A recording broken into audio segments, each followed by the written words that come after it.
ये सुनते हैं रांगीय राघव द्वारा लिखित रिपोर्टाज अदम्य जीवन। हम पगडंडियों से बढ़ते जा रहे थे। सूर्य आकाश में चढ़ने लगा था। कहीं कहीं कोई किसान किसी पेड़ की छाया में बैठा देख पड़ता था। सर्वत्र नीरवता छा रही थी। आकाश में बादल तैर रहे थे, जिन्हें देखकर खेतों से एक सोधी सी उषास उमंग उठती थी। दूर हरियाली की लहर तेज चलती हवा की तरंगों पर गूंज सी उठती थी। हरी भरी पृथ्वी पर कभी कभी बादलों के छा जाने से कहीं धूप और कहीं छाया बरबस हृदय को अपनी ओर आकर्षित कर लेती थी। किंतु मेरे साथी को जैसे इन सब बातों से कोई दिलचस्पी नहीं थी। बायां हाथ उठाकर वह कह रहा था, वही है सिद्धीरगंज, देख रहे हो ना वह ताड़ का पेड़। दूर लगभग मील भर की दूरी पर कालनेमी की तरह खड़ा था लंबा ताड़ का पेड़। जैसे जैसे हम उस पेड़ की तरफ बढ़ रहे थे, आकाश के बादल लहरों की तरह उस पर केंद्राकार आ आकर फैल जाते थे। वर्षों से ताड़ का पेड़ वह इसी तरह खड़ा है और बरसों से उसके हिलते पत्तों ने बादलों की मरमर सुनी है, किंतु आज उसकी छाया में मनुष्य बिछुब्ध है। मेरा साथी चुपचाप बढ़ा चला आ रहा था। एकाएक वह ठिठक कर खड़ा हो गया। मैं उसके पीछे था। मैंने उसका कंधा पकड़कर कहा, भट्टाचार्य जी क्या हुआ? कुछ नहीं, गांव आ गया। गांव? पर यहाँ तो कोई बस्ती शुरू ही नहीं हुई। साथी की आंखों में निराश मुस्कुराहट कांप उठी। नहीं, क्यों कहते हैं आप? वह देखिए वह। और उसने अपना हाथ सामने की ओर उठा दिया।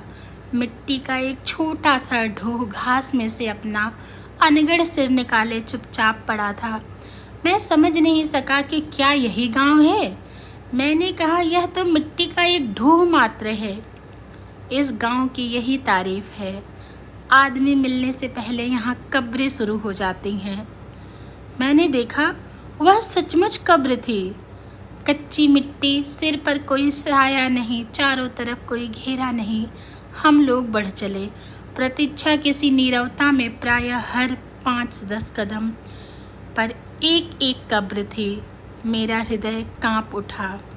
सामने एक टूटा घर था, भग्न विध्वंस, मानो तूफान में उसका वैभव नष्ट हो गया था। और उसके सामने केले के पेड़ों की शीतल और मनोरम छाया में 14 कब्रें आंखें मूंदे पड़ी थीं।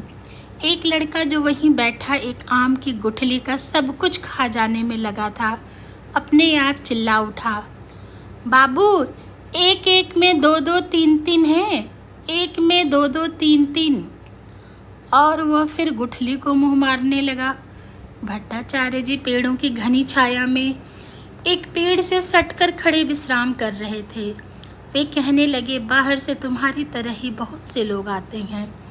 हम चाहते हैं कि तुम यहाँ की एक एक कब्र से बात करो और हिंदुस्तान के कोने कोने में जाकर कहो कि जिस ढांके की मलमल एक दिन शहंशाह पहनते थे, आज वहाँ जुलाहे चूहों की तरह मर रहे हैं। बोलो, सुना सकोगे संसार को यह? छोटी छोटी पगडंडियों से होता हुआ यह स्वर कब्रों से टकराकर गूंज उठा और मानो कब्रों से आवाज़ आने लगी। 14 कब्रें आँखों के सामने एक बारगी, उनमें सोए कंकाल तड़प उठे और नाच उठे यातना से व्याकुल, भूख से तड़प तड़प कर मरते हुए प्राणियों के चित्र। राह में एक वृद्ध अपनी चटाई पर बैठा करघा चला रहा था। हम लोग उसी के पास जाकर रुक गए। वृद्ध ने हमारी ओर दृष्टि उठाई। भट्टाचार्य जी ने कहा, दादा, आगरे से आए हैं यहाँ का हाल देखने। जियो बेटा जियो, वृद्ध ने गदगद स्वर में कहा। यह आगरा कहाँ है? हिंदुस्तान में। हिंदुस्तान से आए हो बेटा? बैठो बेटा बैठो, आओ। उसने चटाई की ओर इशारा किया। हम लोग बैठ गए। वृद्ध कहने लगा, जो देखने लायक था वह तो खत्म हो गया, मगर तुम आए हो तो देखो, आगे जाने क्या हो। वह क्षणभर चिंतित सा दिखाई दिया। फिर एकाएक स्वर बदलकर उसने कहा, तुम हमारे मेहमान हो भैया। आराम से बैठो जरा, हम भूखे हैं। मगर तुमने जो इतना कष्ट किया है किस लिए? हमें अपना समझ कर ही ना। फिर तुम समझते हो, हमें इसका ज्ञान नहीं। मैं चुप बैठा रहा। भट्टाचार्य जी कहने लगे, दादा कष्ट वष्ट की बात छोड़ो, इन्हें इस गांव के कुछ हाल चाल बताओ। वृद्ध एक क्षण चुप रहा, फिर बोला, हाल चाल वह देखो। उसने एक कब्र की ओर इशारा किया और कहता गया, सिद्धीरगंज के हाल चाल सुनना चाहते हो? 1 2 3 गांव के एक छोर से दूसरे छोर तक गिनते चले जाओ। कसम है अगर तुम किसी को हाय हाय करते पाओ। नहीं, आज कुछ नहीं है। था एक दिन जब गांव में रात दिन रोने कराहने के सिवा और कुछ भी सुनाई नहीं देता था, मगर अब तो वह सब कुछ नहीं। वास्तव में हमें कोई भी रोता नहीं दिखा। सब मानो अपने अपने काम में लगे थे। मैंने देखा डॉक्टर चुपचाप घरों की ओर देख रहा था। बांस के सुंदर सुंदर झोपड़े, सदियों से बंगाल हम लोगों पर बार बार बाहरी हमले हो रहे, मगर आक्रमणकारी कभी भी यहाँ की सस्य श्यामला पवित्र भूमि को नहीं रोक सके। यहाँ मनुष्य को इतना समय मिल चुका था कि वह बैठकर आराम से इतने सुंदर और स्वच्छ घर बना सकता, और आज वही घर निर्जनता की अर्गला लगाए मुँह खड़े थे। अकाल ने उन पर अपनी जो विभत्स छाया डाल डाली थी, उसका दुदलका अभी तक भी मानो कोनों में छिपा बैठा था। मैं देख रहा था जिनके शरीर में केवल हड्डियां ही शेष थीं, आज भी उनमें जीवित रहने का साहस था। अकाल आया, बीमारी आई, और फिर दूसरे अकाल की गहरी नक की वह जनता किसी से भी दब नहीं सकती।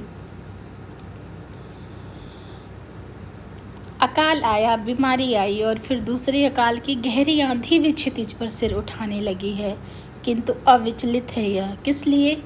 इसलिए कि वह जानता है किसी से भी दब नहीं सकती। एक दिन विजेताओं ने इसे कुचला था, आज भी मनुष्य का स्वार्थ और भीषण व्यापार इन्हें निचोड़ रहा है, किंतु यह तो अभी तक अदम्य अविजेय है। बूढ़ा फिर कहने लगा, अब कि उसका स्वर दृढ़ था, इस गांव में आज घरों पर किसकी दृष्टि ठहरेगी भैया? देखो, इधर देखो, वे जो छाया में सो रही हैं चुपचाप, वे मिट्टी की कच्ची कब्रें गिन गिन कर देख लो। अगर 500 से कम दिखाई पड़े और एक एक में एक ही आदमी दफनाया गया हो, यह भी कोई ज़रूरी बात नहीं है। यह है हम मुसलमानों की बात, और अगर तुम सुनना चाहते हो कि हिंदू क्यों नहीं मरे, तो जाकर शीतलखा की धारा से पूछो कि क्यों तो सिद्धीरगंज के सैकड़ों किसानों को बहा ले गई, जिनकी हड्डियों का आज तक पता नहीं। और वह सहसा मुस्कुरा उठा। मैंने देखा और समझने की चेष्टा की। मृत्यु ने उसे विक्षुब्ध कर दिया। उसने कहा, इस गांव में करीब करीब हर घर में मौत हो चुकी है, हजारों व्यक्ति मर चुके हैं, मगर सब तो नहीं मर सकते थे, और शायद सब नहीं मरेंगे, मगर कौन जाने आगे क्या होगा। इस समय कुछ और लोग भी वहाँ इकट्ठे हो गए थे। रहमत, जो अपने ताने को एक दफ़ा ठोक कर उठ आया था, आकर वहीं बैठ गया था। चर्चा चल पड़ी। रहमत कहने लगा, हाँ, काफ़ी लोग मर गए हैं। तुम्हारे घर में कितने आदमी थे? 25 थे, जिनमें से 20 मर गए, 5 बाकी हैं। और उसने अब्दुल के हाथ से हुक्का लेकर धुआं उगलना शुरू कर दिया। बोला, यह मिल जाती है भैया बस। उसने तंबाकू की ओर इशारा किया और मुस्कुरा उठा।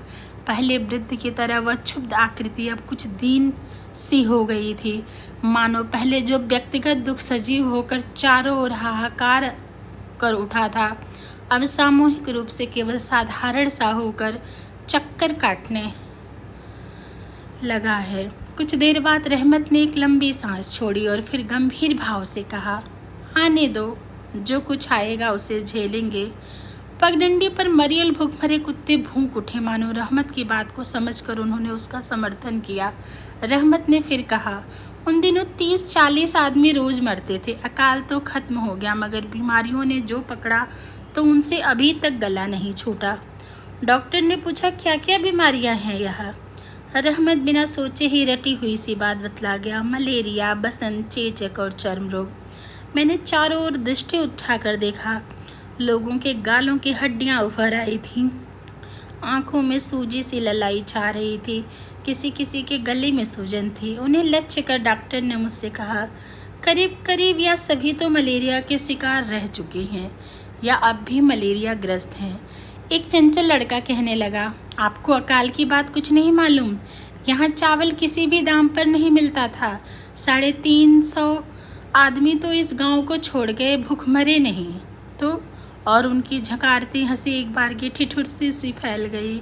उसकी बगल में एक लड़की खड़ी थी, कोई 9-10 बरस की।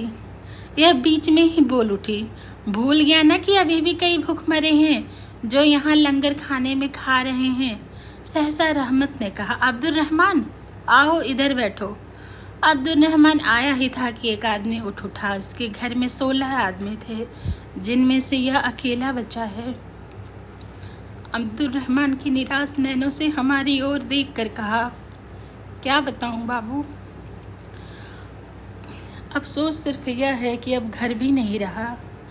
रहमत के यहाँ पड़ा रहकर इन्हें दुख देता हूँ।